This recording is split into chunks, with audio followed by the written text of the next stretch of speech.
And the audience? Excellent. I didn't know Mrs. Katz very well, but almost every other day my mother stopped in to see her after work. My mother had told me, since her husband died, she's so alone. Mrs. Katz held tight to my mother's hand the day they looked at an old photo album. That's my husband, Myron. He came from Poland like me, a long time ago. We had such a life, such a life. We had no children. And only all alone, for Hanukkah and Passover. The next day, I stopped in to see Mrs. Katz myself. Larnell, a young black boy growing up in the United States, and Mrs. Katz, an elderly Jewish woman from Poland, have hardly anything in common, or so it would seem. After Mrs. Katz agrees to do a particular favor for Larnell, they soon begin to see each other as more than just neighbors. The story of their friendship demonstrates that real diversity comes not from emphasizing our differences, but from embracing our unity.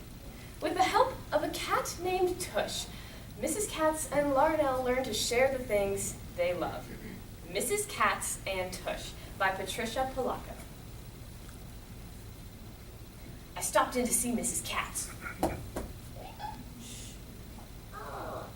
Mrs. Katz, I've been thinking. A cat had some kittens in the basement of our building, and we found someone to take them all except this one. She's the runt. Nobody wants her because she's so ugly. She doesn't even have a tail. Ugly, you say? My Myron was ugly too. When he was little. But he grew up to be such a person. Oh, scrawny little bubbler. So small. No tail. I don't know, Larnell. Then she saw the look on my face. Oh, Larnell, I'll take her. But only if you'll come and help me with her. I've never had a cat before. I promise. A good Yiddish name we'll give her. Let's see. She has no tail. All you see is her tush. That's it, we'll call her Tush. Tush? Tush! Little Tush grew healthy and strong. Mrs. Katz cooked for her, knitted toys for her, even read to her. She'd say as she watched Tush play, such a person. I kept my promise. Every day after school, I would visit Mrs. Katz and Tush. There would always be a fresh-baked kugel and a tall glass of milk waiting for me. As much as I grew to love Tush, I also like to listen to Mrs. Katz talk about the way times used to be. I come from Poland. I came here to work for my cousin Moisha. I didn't speak one word of English. Then how did you talk to people? I didn't. A lot I cried in those days. Until I met Myron. He asked me to marry him after he tasted my kugel. I believe that. Myron and I used to vacation in the Catskills. A boys' resort. You know, a place for Jews to stay. You mean Jews couldn't stay anywhere they wanted to? My grandma told me about places she couldn't stay either. Your people in mine are a lot alike, you know. Trouble we've seen. Happiness too. Great strength we've had. You and I are like so much alike. Now from what side? Oh yes, the Catskills. We used to dress every Sunday and have a costume ball. Then she put a record on the record player. It was old and scratched. Do you hear that, Larnell? Oh, yes! It's a dance from my homeland. This is what we used to dance to. Here, I'll show you. We whirled around the room and laughed. As the weeks passed, I spent more and more time with Mrs. Katz. Since you're almost family to me, Larnell, I want you should come and say Kaddish for my Myron. I know you're not Jewish, but Myron would have liked you. You're such a person, Larnell. At the cemetery, she read from her book.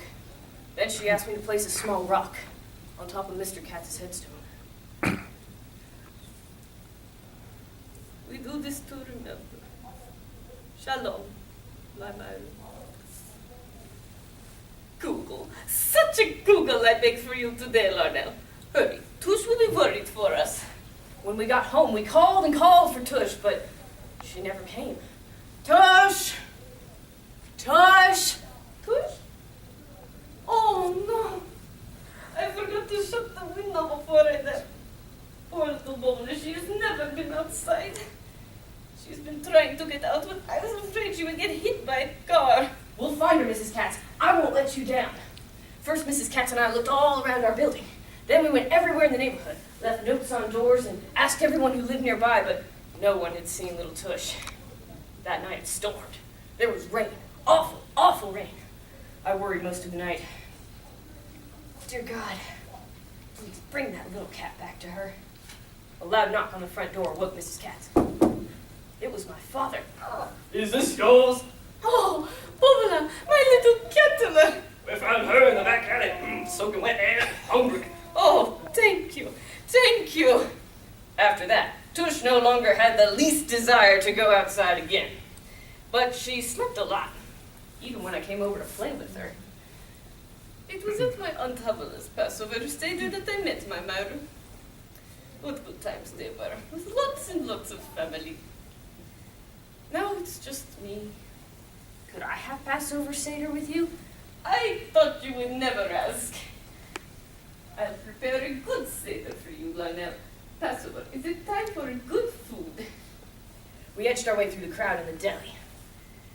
Like your people, my people were slaves too. They wanted freedom so much that they prayed to God to help them. So he sent an angel that brought death and sadness to the houses of our captors. But the angel did not visit the houses of my people. How did the angel know where the Jews lived? They marked the doors.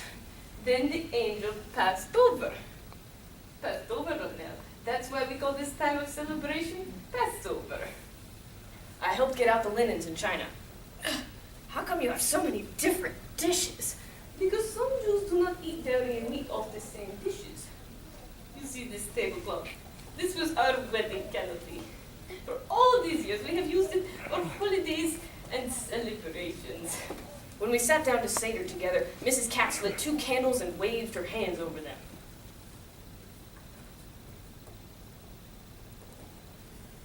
Let the feast begin. We drank red wine and water. Ate bitter herbs, lamb, and chicken. We also had spicy chopped apples with potato pancakes. This bread looks like a soda cracker. We call it matzah, dear. Then I have hidden one piece of matzah here in the apartment. If you can find it, I have a surprise for you.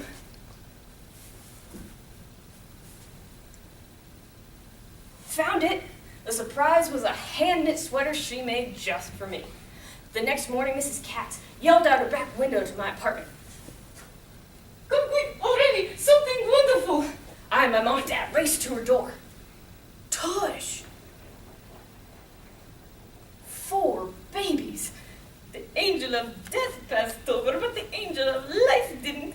Mazel tov, Tush. At last, I am a bubby.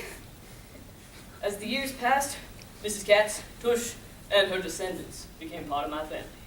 There were graduations, weddings, new babies, and finally, a Kaddish. I read from her book. Then I placed a small rock on top of her headstone. Then I, my wife, and my children read the inscription together. Mrs. Katz, our Bubby, such a person.